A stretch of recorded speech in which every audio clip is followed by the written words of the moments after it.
अंदर भी नहीं जाता मैं ये भी दस दूं। चलो फिर ना गया ਯਾਰ ਸਰਗੋਦੇ ਦੇ ਨਾ ਅਮਾਮ ਬਹੁਤ ਨਾ ਗਿਆ ਤੇ ਭਾਈ ਤੈਨੂੰ ਅੰਦਰ ਕਰਵਾਉਣਾ ਮੈਂ ਤਾਂ ਅੱਜ ਹੀ ਤੇਰੇ ਦਾ ਹਮਸ਼ਾ ਕੱਢਿਆ ਰਾਤ ਮੈਂ ਆਉਣ ਲੱਗਾ ਤਾਂ ਮੈਂ ਕਿਹਾ ਯਾਰ ਮੈਂ ਅੱਗੇ ਪੈਰ ਤੋਂ ਮਜਬੂਰ ਆ ਮੈਂ ਕਿੱਥੇ ਰਾਤ ਨੂੰ ਅੱਧੀ ਰਾਤ ਹੀ ਕੱਟ ਲਵਾਂ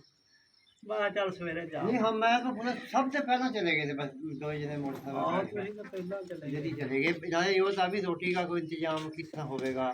जाकर मशवरा करना ਤੇ ਕਿੰਨੇ ਪਕਾਈ ਦੀ ਫਿਰ ਰੋਟੀ ਖਾਲੀ बंद हो गई।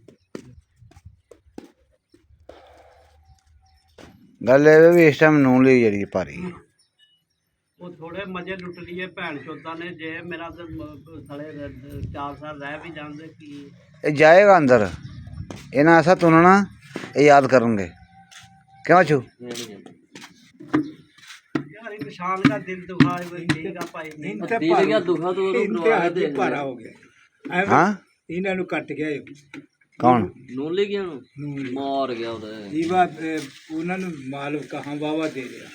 ਉਹ ਯਾਰ 3 ਘੰਟੇ ਦੇ ਵਿੱਚ ਮਾਂ 5.5 ਕਰੋੜ ਰੁਪਈਆ ਬਾਹਰੋਂ ਫੰਡ ਆਈ ਹੈ ਇਹਨਾਂ ਪਾਣੀ ਵਾਲਿਆਂ ਵਾਸਤੇ ਓਏ ਮੈਂ ਤਾਂ ਦੱਸਾਂ ਜੇ ਇਮਰਾਨ ਪਾਣੀ ਵਾਲਾ ਵੀ ਕਹਾਂ ਵਾਵਾ ਮਦਦ ਕਰ ਲਿਆ 5 ਕਰੋੜ ਯਾਰ ਥੋੜਾ ਨਹੀਂ ਹੈਗਾ हुकूमत ਲਈ ਪਾੜ ਦੇ ਨੂੰ ਕੇਸ ਖਤਮ ਕਰਾਏ ਕਿਉਂ ਜਾ ਤੇਰੇ ਪੈਪ ਲਿਆ ਆ ਦੇ ਆ ਪਿਆ ਕਹਿੰਦਾ ਜਿਨ੍ਹਾਂ ਨੂੰ ਨਹੀਂ ਪਤਾ ਤਾਂ ਉਹਨਾਂ ਨੂੰ ਵੀ ਦੱਸ ਦਿੰਦਾ ਚੋਰ ਆ ਵਾਹਿਰੀ ਤੂੰ ਗੱਲ ਕਰਦਾ ਵੀ ਹੁਣ ਯਾਰ ਹਾਂ ਨਾ ਹੈ ਤਬਸਰਾ ਕਰ ਯਾਰ तबसरा जी मार मुर गया नून ली की तबसरा आपस में लड़ रहे थे मैंने ना ਇਹ ਤਾਂ ਬੂਨ ਮਾਰ ਤਗਰਾਈ ਕਰ ਰਿਹਾ ਤਾਲੇ ਭੱਜਣਾ ये तो आपस में यार ही उन्होंने लड़ तो रहे हैं 3 घंटे के बीच में ना 5.5 करोड़ रुपया इसमें इतने गले लगे पे सरगोदा रात जलसा था मेरे तो वहाँ बखियाँ में हवा पैर लगी ना मैं तो बड़ा तंग आ गया बुखार के पीछे मैं फाले की नहीं जगह पै गया उन्होंने ला दिया वा वो पारा इस टाइम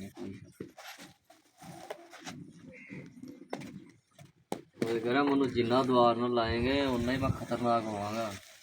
मैं कुड़ियाँ भाई रोटी खा ले मैं ना भाई मैं नहीं खा ओहो पानी टूट गया पुत्र फेर दिया यार चलो मेरा दे 10 रुपये ਰਾਬਣ ਨੂੰ